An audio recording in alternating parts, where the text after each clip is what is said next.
최근에 저와 함께 신학교에서 같이 공부했던 동기 목사님 한 분이 제게 이제 이메일을 보내주셨는데, 그 메일을 보고 제가 굉장히 감동을 받았습니다.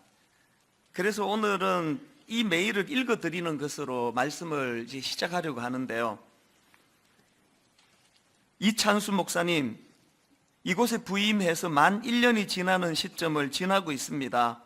너무나 막막하고 기가 막힌 상황으로 부임했던 첫날이 어제 같은데 벌써 1년이라는 사역의 시간이 지나고 있고 그동안 많은 축복을 누리며 보낸 것 같습니다. 이 목사님의 상황에 대해 좀 부연 설명을 드리자면, 원래 이 목사님은 이제 오래전에 미국으로 건너가서 거기서 이제 공부도 하고 또 이민교회도 섬기고 그러셨는데, 이제 우리나라에 대한 애틋함이 있어가지고 이제 한국에 와서 목회를 해야 되겠다 생각을 하고 미국 생활을 정리했습니다. 그리고 이제 한국으로 건너오셔서, 우리 생각에는 또 본인도 마찬가지고요, 여러 가지 갖춘 게 많기 때문에 바로 이제 담임 목사 자리가 나서 이제 사역할 거라고 생각했는데, 이상하게 이게 연결이 잘 안 되는 거예요. 여러 곳에 이력서를 내고 하는데도 잘 안 되는 게 이제 시간이 자꾸 흘러 지나가니까 몇 년이 그냥 지나가 버린 겁니다. 그래서 이제 마음이 굉장히 이제 힘든 시간을 보내시다가 작년 이맘때에 지방에 있는 농촌 교회로 이제 목사님이 이제 부임해 가신 겁니다. 많은 지방의 농촌 교회들이 그렇다고 하는데, 그 교회도요, 그동안 담임 목사도 막 여러 번 바뀌고, 특히나 이 목사님이 부임할 당시로는 담임 목사가 목사님 없이 몇 달을 그렇게 지내다 보니까 많은 성도들이 그 교회를 빠져나가고, 목사님이 딱 부임해서 보니까 할아버지 할머니, 소수의 할아버지 할머니만 모여 계시는 교회인 겁니다. 인간적으로 그게 얼마나 서글펐겠습니까? 그런데 1년이 지나고 이 목사님의 생각이 완전히 바뀌어져 있는 겁니다. 자, 그 다음 내용을 한번 들어보십시오. 사역의 기쁨과 즐거움이 많은 숫자와 풍부한 재정과 넘치는 인프라에만 있는 것이 아니라, 손으로 꼽을 수 있을 만큼의 적은 출석 숫자와 암산만으로도 가능한 작은 규모의 예산을 가진 작은 교회 현장에서도 이처럼 사역의 기쁨과 즐거움이 흘러 넘침을 보게 하시고 깨닫게 하심을 감사드립니다. 1년 만에 완전히 생각이 달라지셨어요. 더군다나 그 이유가 제게 너무 감동이 됐는데요. 그 다음 내용이 이렇습니다. 이제야 사방에 널린 넓은 대자연의 아름다움은 늙고 병들고 허리 굽은, 그리고 손가락 마디마디 제대로 펴지지 않고 다 구부러지고 갈라진 촌부들의 희생의 열매였음이 보이기 시작했습니다. 1년을 죽어라 벼를 심고 농약치고 김을 메고 가을에 추수해도 들어가는 부자재 값과 추수 때 빌린 농기계 값을 제하면 그저 주먹구구식으로 계산해도 몇 배 더 비싼 손의 덩어리 경제적 계산임에도, 길을 쓰고 농가 밭에서 시커멓게 일하는 것은 명절에 한두 번 찾아오는 자식들과 손주들에게 바리바리 싸주기 위함임을 누가 알았겠습니까? 평생을 흙에서 수고하여 노년이 되면 무릎과 허리와 관절 마디마디가 성한 곳이 없고, 이런저런 수술 자국으로 온 몸이 성한 곳이 없는 시골 부모 세대를 누가 기억이나 하겠습니까? 결혼한 자녀들이 저지른 이런저런 문제들을 해결하느라 목숨보다 귀한 땅을 한 평, 두 평 팔아 자식 뒷바라지하고, 그나마 노년엔 자식들에게 마저 짐이 될까 쓸쓸히 생을 마감하는 고향의 부모님들, 강남에서 사역하고 미국에서 유학하며 스펙에 맞는 번듯한 사역지를 꿈꾸며 때를 기다리던 저에게는 청천벽력 같은 시골 사역지의 부임이었지만, 이곳에서야 비로소 목회자로서 눈을 뜨게 된 어리석고 약한 목사였습니다. 그러면서 이제 저에게 쭉 긴 사연의 내용을 보내왔는데, 저 그 메일을 읽으면서 너무 감동이 되는 겁니다. 특히나 요즘에 무슨 대형교회 세습이니 막 이런 것들 때문에 목회자들이 엄청 비난을 받고 있는 상황이기 때문에 더 그랬을 거예요. 그저 이런 목회자들의 참 좋지 않은 이런 이야기들 때문에 마음이 힘드는 와중이지만, 그러나 사실은요, 아직도 여러분 곳곳에서 이런 순수한 목사님들이 그 열악한 환경에 그 메일에 보니까 예산이 너무 없어가지고 지금 그 빈 시골집에 사택에 부임을 해가지고 이제 손볼 곳이 한두 곳이 아닌데도 불구하고 그것도 못 고치며 살아가는 이런 상황에서도 그 할아버지 할머니 그 소수 모여 있는 데서 생활할 수 있는 사례비가 나오겠습니까? 그런데도 이렇게 기뻐하고 그 어른들의 모습을 보면서 공감하고 함께 울고 함께 웃는 그런 목사님, 이런 분들이 지방에서 또 수도권에 또 곳곳에서 이런 목사님들이 사실은 참 많다는 것, 제가 이 편지를 보면서 그걸 확인하면서 너무 위로가 되었고요. 또 그런가 하면은 이제 이 편지 내용이 너무 저에게도 도전이 돼서 이거를 이제 프린트 해가지고 몇 번 제가 읽는 과정에서 불쑥 무슨 생각이 떠올랐느냐 하면은, 오래전에 들은 이야기인데요, 이름만 대면 아는 굉장히 유명한 교회에 목사님이 부임하고 한 1년 지난 어간으로 사석에서 사람만 만나면 나 힘들어 죽겠다, 이거 못 해먹겠다, 때려치우고 싶다, 이런 이야기를 달고 사는 어떤 목사님 이야기를 내가 간접적으로 전해 들었거든요. 이게 너무 묘하지 않습니까? 한 목사님은 시골 농촌교회 할아버지 할머니 몇 모이는 그런 교회에서도 시간이 갈수록 그분들의 모습으로 기뻐하고 감사하고 행복해하는 그런 모습을 보여주는데, 또 한 목사님은 이름만 대면 아는 막 수만 명이 모이는 유명한 교회 부임했는데 시간이 갈수록 그렇게 보람이 없고 우울하고 마음이 힘들다고 하는 이 모순 같은 그 현실이 뭘 의미하겠습니까? 그 편지를 통해 제가 새삼 깨달은 것은요, 사람은 환경의 문제가 아니에요. 이 만남의 문제예요. 만남. 비록 시골에 연세 드신 할아버지랄지라도 그 할머니의 삶 속에서도 의미를 부여하고 그 만남의 축복을 누리면 그곳이 축복의 장소가 되는 거고요. 막 수만 명 모이는 교회에 부임을 했다 하더라도 한 인격 한 인격으로 보지 않고 그냥 뭐 숫자로만 그렇게 대하면은 그렇게 갈수록 목회의 보람이 없어지는 거거든요. 어떻게 이런 일이 가능한가? 대답 간단합니다. 우린 그렇게 지원받은 존재예요. 환경으로 행복할 수 없다는 거, 그 창세기에서 우리가 벌써 다 아는 거 아닙니까? 하나님이 아담을 만드실 때 그 에덴 동산이라는 환경은요, 아마 우리 모두가 한 번도 경험해 보지 못한 완벽한 환경 아닙니까? 완전히 이거는 천국의 모형으로 갖다 놓은 그 에덴 동산이지만, 하나님이 창세기 2장 18절에서 여호와 하나님이 이르시되 사람이 혼자 사는 것이 좋지 아니하니 내가 그를 위하여 돕는 배필을 지으리라. 옛날 성경으로 사람이 독처하는 것이 좋지 않다는 거예요. 환경은 아무리 무슨 에덴 동산 뭐라 하더라도 독처하는 것은, 사람과의 관계가 이루어지지 않는 그곳은 온전하지 않다는 거 아닙니까? 그래서 돕는 배필을 아담에게 허락한 거 아닙니까? 그렇기 때문에 잠언 17장 1절 세 번역으로 보니까 마른 빵 한 조각을 먹으며 화목하게 지내는 것이 진수성찬을 가득히 차린 집에서 다투며 사는 것보다 낫다. 이게 성경의 시각이에요. 이런 성경의 시각이 어떻게 가능하냐고요? 인간은 환경의 문제가 아니에요. 사람과 사람 사이의 이 만남, 관계, 이것이 회복이 안 되면 진수성찬을 차리고도 불행한 게 그게 인간이라는 겁니다. 이런 면에서 저는 그 구약의 그 악한 왕, 아합 왕이라고 아시죠? 아주 악한 왕 중에도 악한 왕인데요, 제가 보기에 이 사람은 악하기도 하지만 진짜 불쌍한 인간이에요.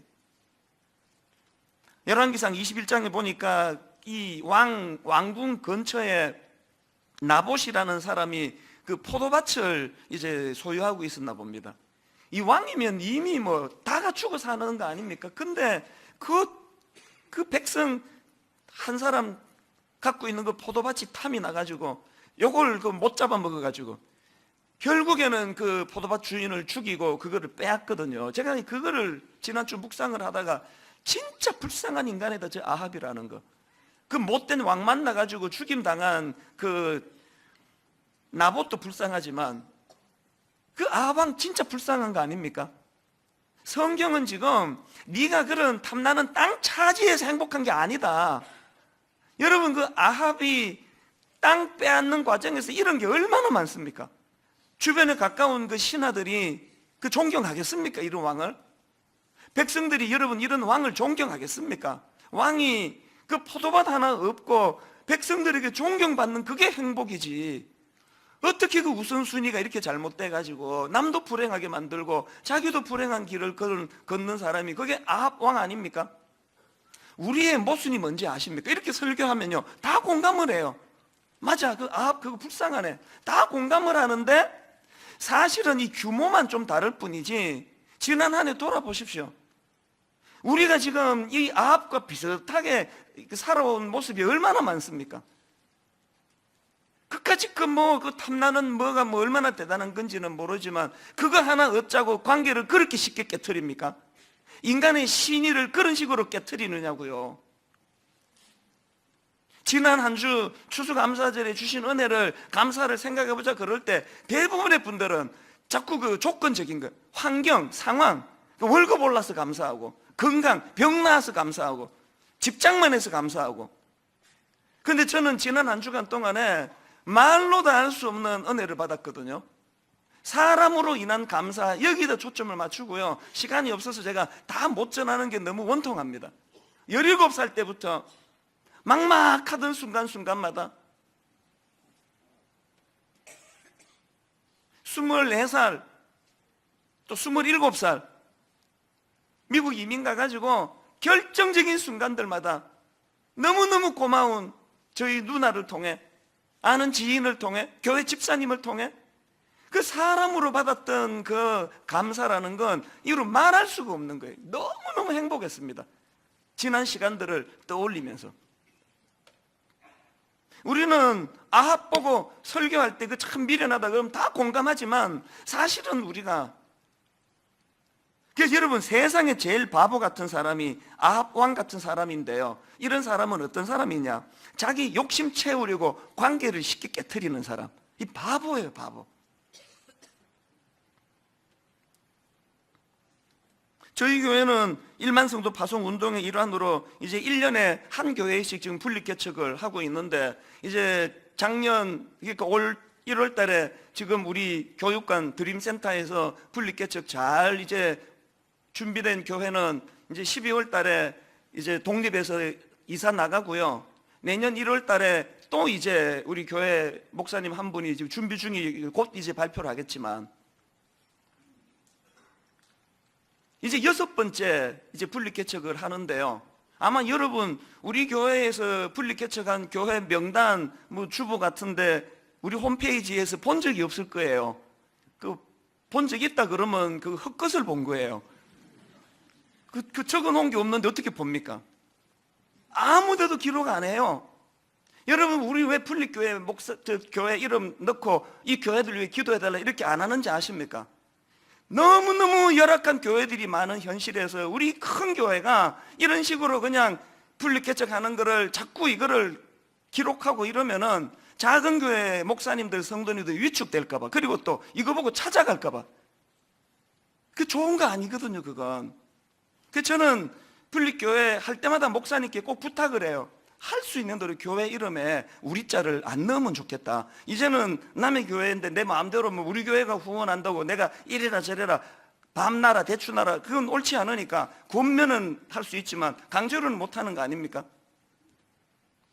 우리 교회 그 분립해 나가면서 거기다 우리란 이름 안 넣으면 좋겠다. 이게 무슨 프랜차이즈도 아니고 막 여기저기에 우리 교회 지역마다 그렇게 하면은 그 작은 교회들이 어떻게 얼마나 위축이 되겠냐고. 왜 이런 생각을 하고 있을까요? 저는 원리를 알거든요. 제 행복을 위해서예요. 하나님이 창조 질서 속에 내 행복을 주실 때는 이 교회를 4만 명 만들고 8만 명 만들고 이렇게 늘려가서 행복한 게 아니라 더불어 함께 작은 교회와 더불어 그들을 배려하고 그들의 손을 잡아주고 그렇게 함께 갈 때 그 혜택을 내가 받는다는 걸 알기 때문이에요. 추수감사절을 맞은 오늘 저는 이런 의미에서 꼭 소개해드리고 싶은 말씀이 하나 있는데요. 오늘 본문 골로새서 1장 3절입니다. 우리가 너희를 위하여 기도할 때마다 하나님 곧 우리 주 예수 그리스도의 아버지께 감사하노라. 바울이 지금 감옥에서 쓰고 있는 편지거든요. 근데 감옥에서 막 울분, 분노, 왜 면회 안 와? 이것들아 막 그러면서 영치금 좀 안 넣어줄래? 죽을래? 막 그러면서 나는 지금 분노가 가득 차 있노라 그러질 않고 바울이 너무너무 감사하다는 거예요. 너무 기쁨과 행복의 모습을 보이는데 그게 왜 그러냐 보니까요. 1절 골로새서 1장 3절을 다시 보세요. 우리가 너희를 위하여 기도할 때마다. 감옥에서 골로새 교회 성도들을 생각하니까 바울이 상황은 환경은 열악한데 감사가 나오더라는 겁니다. 골로새서 1장 1절에도 보니까 하나님의 뜻으로 말미암아 그리스도 예수의 사도된 바울과 형제 디모데는, 여기 보니까 바울은 감옥에서도 늘 위로는 살아계신 하나님을 묵상하고 그분을 인식하고 또 그분이 주신 사명을 늘 묵상하다 보니까 그 사명으로 인해서 내가 지금 감옥 가 있으니까 하나도 초라하지 않은 거예요. 비참하지 않은 겁니다. 그리고 또 그 감옥에서 그 위에 계신 하나님이 맺어주신 골로새 교회 성도들과의 그 관계를 생각하니까 비록 감옥이지만 감사가 나오더라는 겁니다. 이게 아합 왕하고 너무 다른 모습 아니겠습니까? 그래서 여러분 추수감사절을 맞은 오늘 여러분 우리 스스로가 던져야 될 질문이 있습니다. 저는 지난 한 주 동안 골백 번도 더 이 질문을 저 스스로에게 던졌습니다. 내게는 사람으로 인한 감사가 있는가? 있습니까? 사람 많이 모이는 교회 목사가 됐다고 의시되고 다니면서 이 한 성도 한 성도의 눈물, 한 성도 한 성도의 애환을 내가 무관심해 한다면요, 저는 불행한 목사예요. 우리나라 속담에 샌잎 주고 집 사고 천냥 주고 이웃 산다. 저는 우리로 치면, 요즘으로 치면 뭐 집 한 채 사려면 뭐 한 5억 10억 들어간다면요, 집 사는데 5억 10억 들어간다면 사랑과 아름다운 관계를 맺는데 100억이 들어가도 아깝지 않다는 그 정신을 이야기한 거 아닙니까? 우리 그렇게 살고 있습니까? 지금 감옥에 있는 사도 바울이 이 우리나라 속담 샌잎 주고 집 사고 천냥 주고 이웃 산다라는 이 속담을 정확하게 의미를 지금 구현하고 있는 인물이기 때문에 감옥에서도 그는 행복한 사람인 거예요. 그래서 저는 추수감사절인 오늘 여러분에게 드릴 수 있는 큰 복이 있다면요, 탐욕으로 남의 포도밭 빼앗아 가지고 자기도 불행하고 남도 불행하게 만드는 아합의 길이 아니라, 오늘 저와 여러분은 비록 몸은 감옥에 있지만, 너무너무 열악한 상황에 있지만 이 소중한 만남의 축복, 이것을 갖고 있었기에 너무너무 행복하고 감사할 줄 알았던 바울의 길을 걸어가는 그런 저와 여러분 되시기를 바랍니다. 근데 여러분, 사실요, 이 말이 쉬워서 바울의 길이라 하지만요, 진짜 어렵고 어려운 게 대인관계예요. 사실 여러분 돌아보면은 사람 때문에 받은 상처가 얼마나 많습니까? 그래서 오늘 설교를 어설프게 잘못 듣고 사람과의 관계를 잘 맺어야 되겠다 그러면 돌아오는 거 상처밖에 없습니다. 그렇기 때문에 여러분 진짜 그 사람과의 관계, 또 내게는 사람으로 인한 감사가 있는가, 이런 질문을 하신다면 두 가지 사실을 꼭 유념해야 됩니다. 이걸 제가 질문 형식으로 만들어 봤는데요, 첫째로요, 여러분 사람으로 인한 감사가 나오기 위하여 여러분의 대인관계에는 하나님이 개입하고 있는가? 이 질문을 던져야 됩니다. 골로새서 1장 3절에 보니까 우리가 너희를 위하여 기도할 때마다 하나님 곧 우리 주 예수 그리스도의 아버지께 감사하노라. 바울이요, 옛날을 회상하다가 골로새 교회 성도들이 감사해진 건 아니에요. 어느 날 꿈꾸어서 감사가 나온 게 아니고 그들을 위하여 중보 기도할 때, 그들의 영혼을 위하여 기도하니까 그들로 인한 감사가 나오더라는 거예요. 바울은 지금 그 골로새 교회 성도들과 자기 사이에 하나님을 개입시키고 있는 거예요.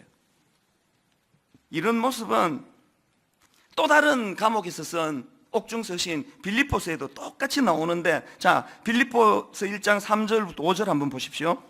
내가 너희를 생각할 때마다 나의 하나님께 감사하며 간구할 때마다 너희 무리를 위하여 기쁨으로 항상 간구함은 너희가 첫날부터 이제까지 복음을 위한 일에 참여하고 있기 때문이라. 여기도 지금 바울이 빌립보 교회 성도들과 자기 사이에 지금 복음을 개입시키는 거야. 하나님을 개입시키는 거예요. 이 원리가 얼마나 중요한가 하면요, 교회 안에서 사람에게 상처받는 걸로 치자면은 이를 말로 다 못합니다. 가족도 마찬가지예요.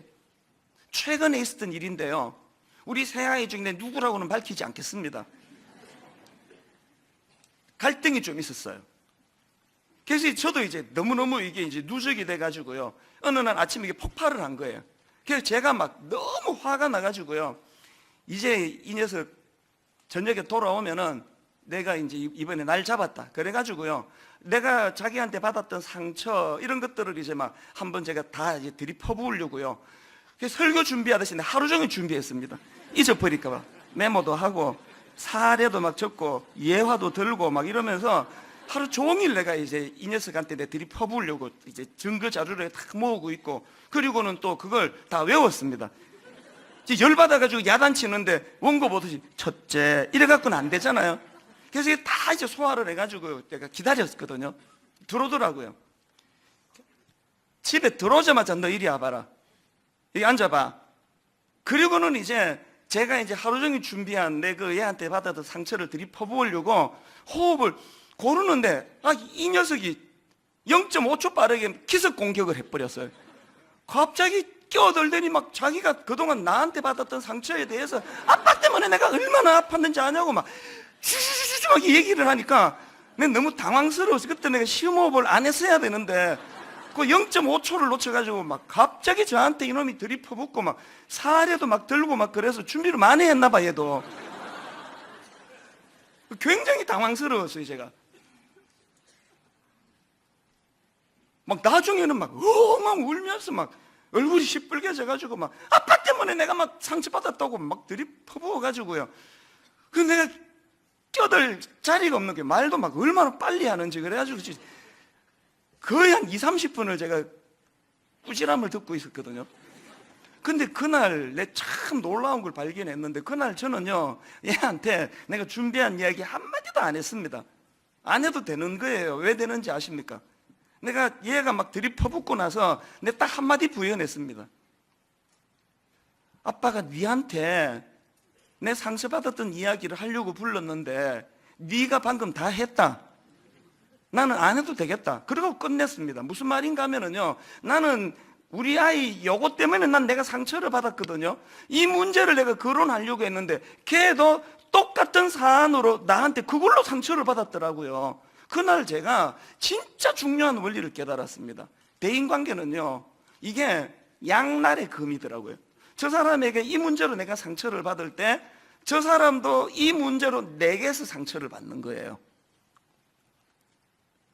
그래서 제가 그날 참 많은 생각을 했습니다. 우리 아들하고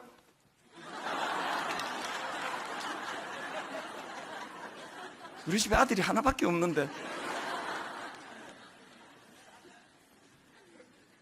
그날 제가요 하루 종일 이제 화가 났었고 이건 바로 잡아야 되겠다 그래서 제가 야단칠 준비를 했지만 그 아이 얘기를 다 듣고요 내가 사과했습니다. 나 용서해 달라고. 네가 그런 줄 내가 몰랐다고. 저는 목사고요 자녀 교육을 잘한다고 생각을 했지만 대인관계는 참 어렵고 어려운 거더라고요. 그래서 참 그 신기한 게요, 바로 지난주 수요일 큐티가 본문이 에베소서 6장인데요 6장 1절을 보십시오. 자녀들아 주 안에서 너희 부모에게 순종하라. 이것이 옳으니라. 그냥 순종하라는 게 아니에요. 하나님을 개입시키네요. 주 안에서. 또 그 다음 4절 또 아비들아 너희 자녀를 노엽게 하지 말고 오직 주의 교훈과 훈계로 양육하라. 그냥 양육하면 부작용이 많이 생긴답니다. 주님의 교훈과 훈계로 양육하라는 거예요. 하나님을 개입시키고 있네요. 또 5절 종들아 두려워하고 떨며 성실한 마음으로 육체의 상전에게 순종하기를 그리스도께 하듯 하라. 여기도 지금 주님을 개입시키네요. 9절 상전들아 너희도 그들에게 이와 같이 하고 위협을 거치라. 이는 그들과 너희의 상전이 하늘에 계시고 그에게는 사람을 외모로 취하는 일이 없는 줄 너희가 알미라. 하늘에 계신 하나님을 대인관계에 개입시키고 있네요. 이런 교훈들이 다 뭘 이야기하는 겁니까? 죄성을 가진 우리는요, 목사고 뭐고 없습니다. 자녀 교육 잘하고 싶지만 혈기부터 먼저 나오는 거예요. 제가 그날 그 아이한테 무릎만 안 꿇었지 또 필요하다면 꿇었을 거예요. 그렇게 제가 용기를 내서 사과할 수 있었던 것은요, 부족하지만 저 성령의 사람이거든요. 저 안에 성령님이 계시거든요. 그분이 저를 인도하시거든요. 제가 부족하게도 또 아비들아 너희 자녀를 노엽게 하지 말고 오직 주의 교훈과 훈계로 양육하라는 걸 흥분해서 잠깐 잊어버리고 그냥 양육하려고 했더니 그날 성령님이 저에게 주의 훈계로 양육하라는 말씀을 주셨기 때문에 회개가 나오니까 사과할 수 있는 거예요. 걔하고 저하고 40살 차이가 나거든요. 40살 어린 자녀한테 그 사과하는 거는 조금 용기가 필요합니다. 그리고 또 이미 그 전에 화가 난 상태였는데, 저는 여러분의 대인관계가 하나님 안에서 이루어지기를 원합니다. 여러분의 대인관계에서 자꾸 하나님을 개입시키는, 바울이 우리에게 권면하는 것처럼. 그래서 요즘 그날 이후로 그 아이하고 저하고 막 관계가 얼마나 좋아졌는지 몰라요. 보면은 싱글벙글거리고 막 아빠가 우리 아빠께 너무 좋아요 막 그런 이야기도 하고, 언제 돌변할지 모르는 고백이긴 한데요, 이 어떻게 가능했을까요? 뒤늦게라도 성경의 원리를 깨달았던 아버지의 이 무지함을 고백했기 때문에, 용서를 구했기 때문에 그런 거 아닙니까? 이번 추수감사주일에 사람으로 인한 감사가 회복되기를 주님 이름으로 축복합니다. 그 일이 가능하려면 하나님을, 그 사람과 여러분 사이에 하나님을 개입시키는 이런 일들이 일어나게 되기를 바랍니다. 두 번째로요, 사람으로 인한 감사가 흘러넘치기 위해서는 이 질문해야 됩니다. 나는 예수님에 대한 믿음이 사람에 대한 사랑으로 연결되고 있는가? 이게 무슨 말씀인가 하면요, 지금 바울이 골로새 교회 성도들에게 감사하는 게 뭐냐를 보니까 4절을 보십시오. 이는 그리스도 예수 안에 너희의 믿음과 모든 성도에 대한 사랑을 들었으며, 지금 골로새 교회 성도들이 귀한 게 뭐냐 하니까 예수 그리스도를 향한 그들의 믿음을 갖춰두지 않고 고이게 만들지 않고 어디로 흘려보냅니까? 사람을 향한 사랑으로 흘려보내고 있다는 거예요. 바로 그 다음 5절에도 보니까 너희를 위하여 하늘에 쌓아둔 소망으로 말미암음이니, 참 골로새 교인들이 귀한 게 뭐냐? 그들은 자기가 갖고 있는 이 믿음을 어디 고여두지 아니하고 자기 스스로에게는 소망으로 흘려보내고, 그 어려운 때 늘 믿음이 소망을 가져다 주도록 소망으로 흘려보내고, 또 타인들에게는 사랑으로 흘려보내는 게, 사랑으로. 이게 왜 중요합니까? 뭐든지 고여두면 썩고 고여두면 상하거든요. 오늘 우리 한국교회의 이 믿음이 지금 그래서 고여서 상하고 있는 거 아닙니까? 요한복음 13장 34절, 새 계명을 너희에게 주노니 서로 사랑하라. 내가 너희를 사랑한 것 같이 너희도 서로 사랑하라. 너희가 서로 사랑하면 이로써 모든 사람이 너희가 내 제자인 줄 알리라. 너희가 모여서 예배하면 아니에요. 너희가 모여서 기도회 가지면 아니에요. 너희가 서로 사랑하면 모든 세상 사람들조차도 네가 주님의 제자인 줄 알 거라고. 오늘 우리가 놓쳐버린 게 이거 아닐까요? 저희 교회는 그 추석이 되면은 한가위 선물 박스를 이제 여러분들한테 빈 박스를 가져가게 하셔가지고 거기에 이제 물품들을 모아서 이제 가난한 이웃들한테 이제 선물하도록 하는데요, 이번 추석 때도 1934박스가 들어왔어요. 그 제가 보통 그 한 박스 안에 한 10만 원어치 정도 물품이 들어간다고 생각해 보니까 놀랍게도 2억 원 가까운 물품들이 1934 가정에 선물로 배달이 됐으니, 이게 우리 믿음이 얼마나 아름다운 이웃을 향한 사랑으로 이렇게 열매가 맺어졌나, 그게 참 기뻤고요. 그런가 하면은 이게 왜 귀한가 하면은 우리는 또 매 추수감사주일 오늘도 그렇게 하겠지만 여러분이 이제 과일을 갖고 오면은 이걸 재포장해 가지고 이제 필요한 곳에다 보내드리는데요. 작년에도 우리가 이제 이 추수감사주일 과일 나눔을 하고 났더니 어느 노숙인에게서 편지가 왔어요. 감사 편지가. 작년에 보내주신 추수감사절 과일을 재포장해 가지고 성남시에 있는 안에 있는 사회복지생활시설, 또 우리 교회가 섬기고 있는 노숙인 조식팀, 또 분당 우리 복지재단 산하기관, 이렇게 한 35개 기관에다가 이거를 총 590박스 과일을 이제 보내드렸는데요. 그 중에 이제 어느 노숙인들을 섬기는 기관에 있는 분이 이제 감사 편지를 보내준 거예요. 내용이 이렇습니다. 저는 과일을 엄청 좋아합니다. 어렸을 때부터 사과, 배, 감, 귤을 자주 먹던 편이었습니다. 하지만 몇 년 전 이혼을 하면서 모든 걸 포기하면서 삶이 바뀌었습니다. 지금은 다시 일자리를 얻어 새로운 삶을 살고자 노력 중입니다. 주신 과일을 보니 더욱 힘을 내야겠다는 생각이 드네요. 먹으면서 힘낼게요. 감사합니다. 어느 노숙인에게 이 편지를 받아 너무 마음이 좋았는데요. 좀 있다가 어느 노숙인에게 또 다른 편지가 또 온 거예요. 이분은 또 이런 내용입니다. 저는 성남시 공공근로 일을 하고 있습니다. 일을 마치고 입소에 있는 숙소로 들어가는 길에 항상 모란시장을 지나는데 과일 가게에서 과일 파는 광경을 매일 보았고 과일이 먹고 싶다는 생각을 한두 번 한 게 아니었습니다. 그러나 공공근로의 급여로는 한 달 생활하기에 많이 힘든 실정이다 보니 과일을 사서 먹은 지도 꽤나 오래되었습니다. 그런데 분당 우리 복지재단에서 제가 먹고 싶어하는 과일을 이렇게 많이 후원해 주셔서 저희 숙소에 입소해 있는 입소자들과 같이 나눠 먹을 수 있게 되었습니다. 그리고 제 눈에 들어온 이 문구 하나가 있는데요. 삶의 활력소를 얻은 것처럼 너무 기쁩니다. 우리 믿음을 고여두지 않고 이웃을 향한 사랑으로 흘려보냈더니 이 노숙인이 우리 과일 2개 먹을 수 있는 거 하나만 먹고 하나 주는 거 그거 쉬운 일 아닙니까? 그랬더니 한 노숙인에게 삶의 활력을 가져다 주는 열매가 나타나더라는 거예요. 뭘 의미할까요? 이런 점에서 저는 이번 추수감사주일을 앞두고 스스로에게 골백 번도 더 질문을 했습니다. 내게는 사람으로 인한 감사가 있는가? 내 목회는 사람으로 인한 감사가.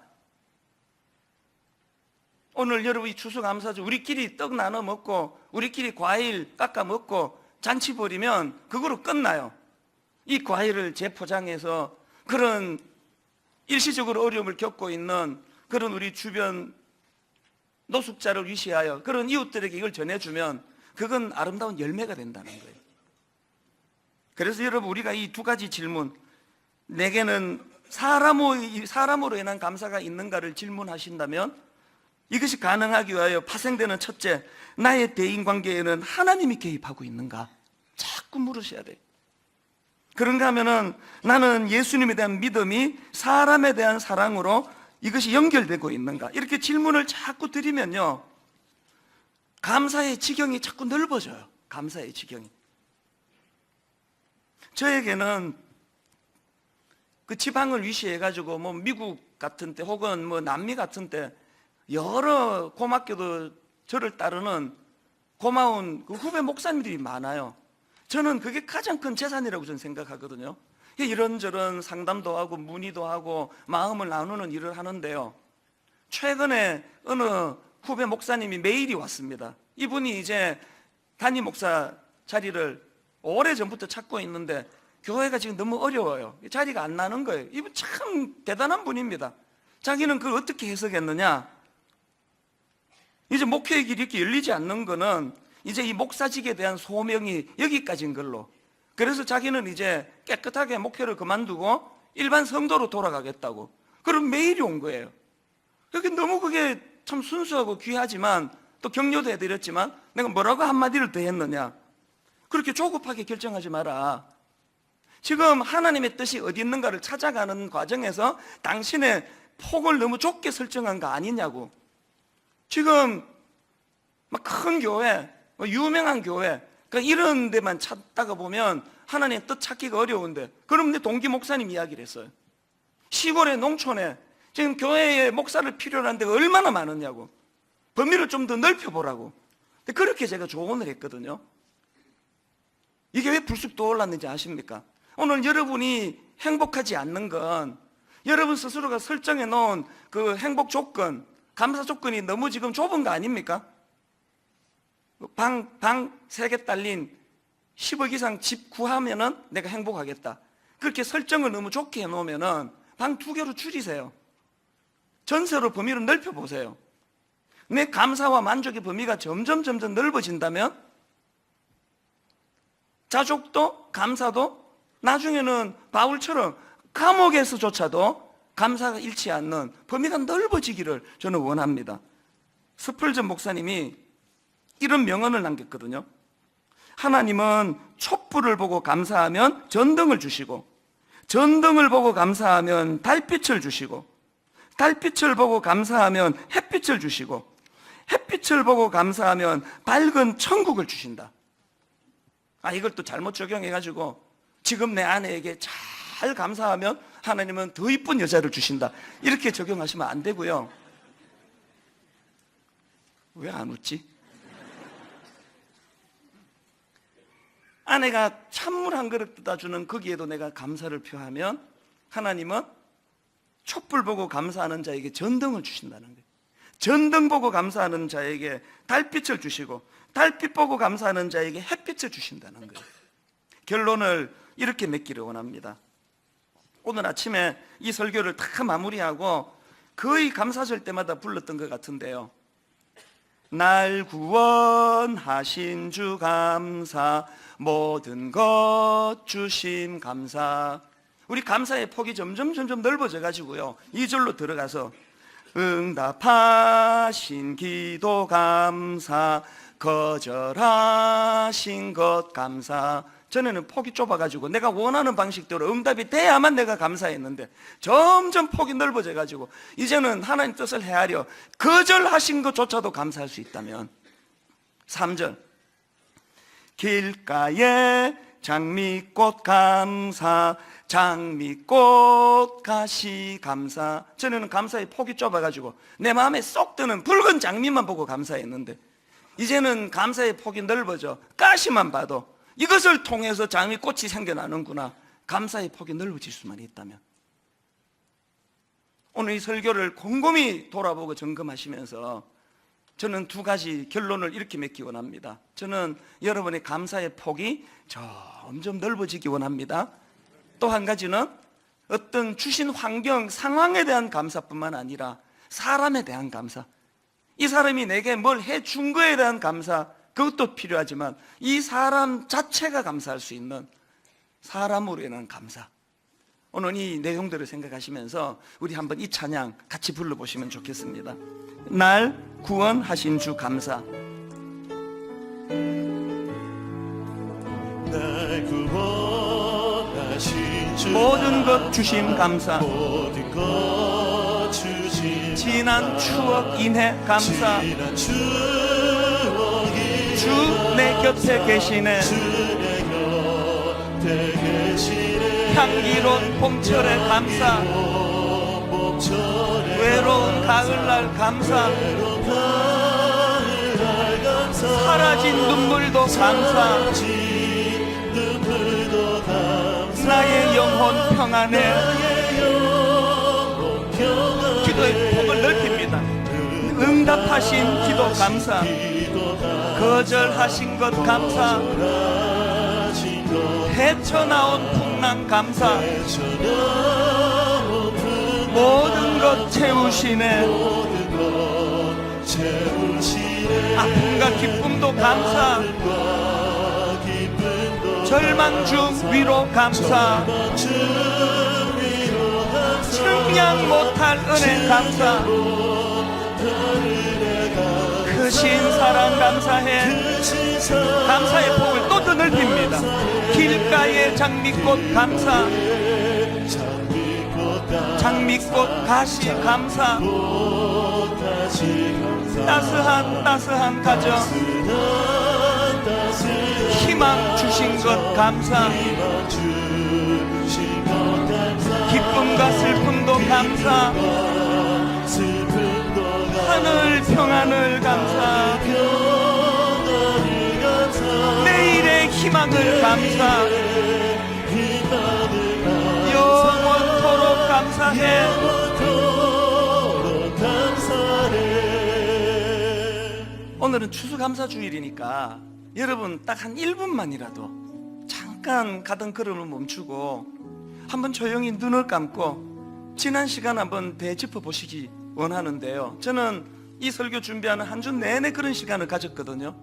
17살 때, 24살 때, 27살 때, 30살 때 결정적으로 고비고비마다 어김없이 거기에 내 인생의 위기에는 고마운 분들이 계셨더라고요. 그래서 너무 한 주간 마음이 좋았습니다.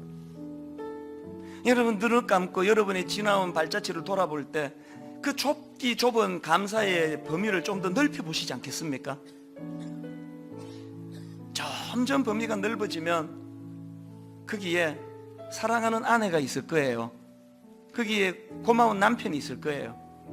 아, 이것도 고마운 거 내가 놓쳐버렸네. 거기에 부모님을 향한 말로 다 할 수 없는 감사가 있을 거예요. 그리고 그 끝에 가보면 거기에 십자가가 있을 거예요. 날 구원해 주신 예수 그리스도에 대한 감사. 여러분 어떠십니까? 여러분은 누구로 인해 감사를 드리고 있습니까? 또 몇 명이나 도대체 여러분으로 인해 감사할 수 있다고 생각하십니까? 이 시간 몇 명이 여러분을 생각하며 나는 저 사람으로 인해 감사해, 몇 명이라고 생각하십니까?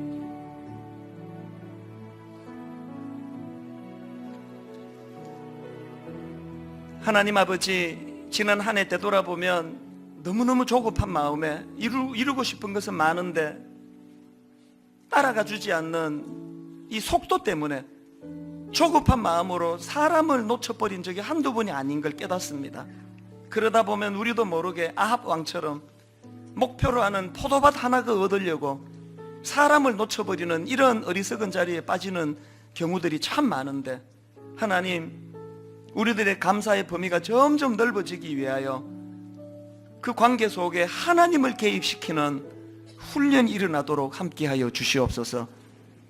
비록 감옥이라는 환경이지만 사람으로 인해 감사했던 그 바울의 모습이 우리가 궁극적으로 추구하는 그 모습이 되도록 그 길로 인도하여 주시옵소서. 주님, 추수감사 헌금을 드리려고 합니다. 설교 시간에 인용했던 그 노숙자의 편지처럼 오늘 드려진 이 헌금이 그렇게 쓰임받도록 하나님 인도하여 주시옵소서.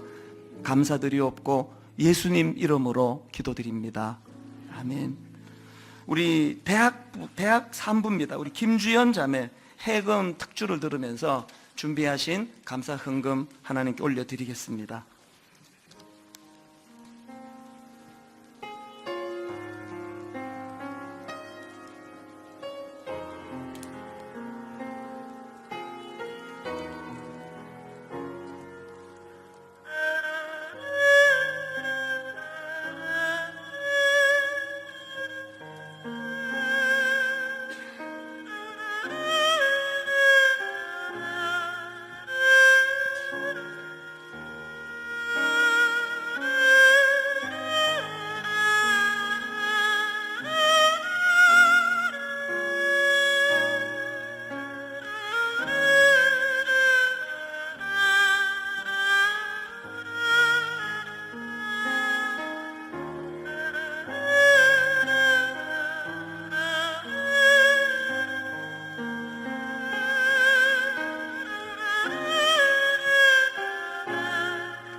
너무 아름답네요. 우리나라 악기로 그 해금으로 연주하는 찬양을 들으니까 그 우리나라 속담 샌잎 주고 집 사고 천냥 주고 이웃 산다 이렇게 생각이 자꾸 떠오르는데 이런 정신들이 이제 복음 안에서 잘 살아나기를 원합니다. 이제 우리 다 자리에서 일어나셔서 찬송가 301장입니다. 우리 1절 찬양하고 추수감사 예배를 마무리하겠습니다.